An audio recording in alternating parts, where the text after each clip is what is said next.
Olá, boa noite para você. Quero que você já vai curtindo antes de assistir o vídeo. Vai curtindo. A fé é a certeza das coisas que não se vê. Então já vai curtindo antes. Olha só. Ora, a fé é a certeza de coisas que não se esperam. A convicção de fatos que não se vê. Então vai curtindo já o vídeo de Deus já antes de assistir o vídeo, certo? Deixa eu curtir daí. Pois pela fé os antigos obtiveram bom testemunho. Pela fé entendemos que foi o universo formado pela palavra de Deus, de maneira que o visível veio a existir das coisas que não existiam, que não apareciam. Então Deus foi narrando e as coisas iam acontecendo. Não existia nada. Então a fé, essa é a nossa fé. Nós temos que crer, mesmo a situação não tá boa, mesmo a situação tá difícil, você tá mais do que endividado, tá enterrado nas dívidas, você tá desempregado, mas já começa a ter fé, já começa a ver o invisível de Deus, já começa a ver o teu emprego, as portas abertas, as dívidas pagas, tudo em ordem, já começa a ver. É isso aí, é andar pela fé, certo?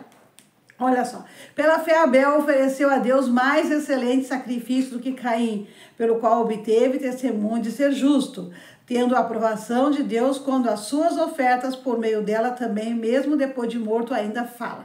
Pela fé Enoque foi transladado para não ver a morte, não foi achado porque Deus o transladara, pois antes da sua transladação obteve testemunho de haver agradado a Deus.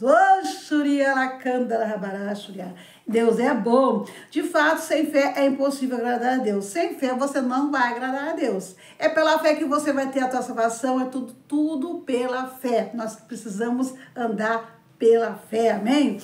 Olha só, de fato, sem fé é impossível agradar a Deus. Deus, portanto, é necessário que aquele que se aproxima de Deus crê que Ele existe e que se torna galardeador dos que o buscam. Porque você não vê Deus, então você tem que acreditar, ter fé que Deus existe, porque você não está vendo Deus. Você não está vendo pessoas que não sentem a presença de Deus, não tem um encontro com Deus ainda, não sente a presença de Deus.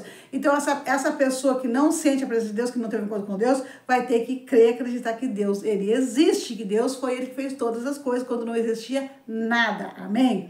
Glória a Deus. Pela fé, Noé, devidamente instruído acerca de acontecimentos que ainda não se via, e sendo temente a Deus, aparelhou uma arca para a salvação de sua casa, pela qual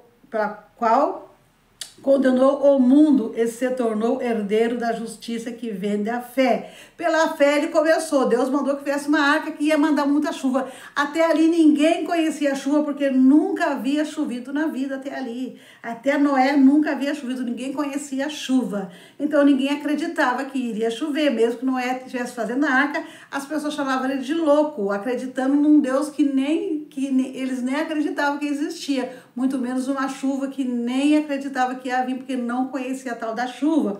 Como nos dias de hoje, não é? Nos dias de hoje tem pessoas que não conhecem Jesus e não acreditam que Jesus já veio como bebê, já nasceu como bebezinho, Jesus já reinou aqui na terra, ele fez o ministério dele durante 3 anos, ele morreu na cruz do Calvário, ele ressuscitou dentre os mortos em 3 dias e subiu ao céu novamente, com a promessa de voltar, retornar e buscar a sua igreja adornada. Então ninguém acredita nisso ainda, ninguém acredita. Tem pessoas que não acreditam nisso, porque não viram nada acontecer. Não viram quando Jesus morreu, não viram como Jesus foi pregado na cruz. Eles vêem nos filmes, né, que aparecem nos filmes, mas ninguém viu. Então tem pessoas que não acreditam e nós precisamos acreditar naquilo que nós não vimos, amém?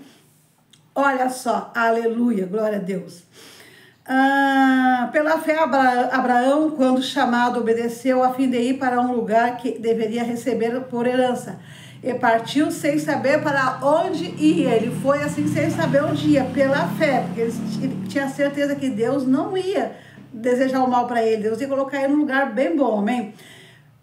Pela fé, peregrinou na terra das promessas, como em terra alheia, habitando em tendas com Isaac e Jacó, herdeiros com ele na mesma promessa. Porque aguardava a cidade que tem fundamentos, na qual Deus é o arquiteto e edificador. Pela fé também a própria Sara recebeu poder para ser mãe, não obstante o avanço de sua idade, pois teve por fiel aquele que lhe havia feito a promessa. Sara era estéril, era velha de idade, estava na sua maior impossibilidade de ter um filho, mas Deus havia prometido e ela creu, acreditou, teve fé e ela teve o filho, amém? Na sua maior impossibilidade de ter um filho, uma velhice com 90 anos ela tinha e Abraão tinha 100 anos e eles tiveram aquele filho chamado Isaac que Deus havia prometido. Então, eu digo para você, é nessa maior impossibilidade que você está vivendo na tua vida agora, que Deus vai cumprir a promessa na tua vida. Então, não te preocupa não. Aquilo que Deus prometeu, Ele vai cumprir no tempo determinado. Mesmo que você olha, é impossível. Mas eu digo, na tua maior impossibilidade é que Deus vai operar o milagre na tua vida, na tua história, no teu cenário, em nome de Jesus. Creia e curte para nós aí. E compartilha e que Deus te abençoe em nome de Jesus. É o canal O Céu Desceu, descendo aqui, descendo aí na tua casa nessa hora, em nome de Jesus, amém? Gratidão por tudo.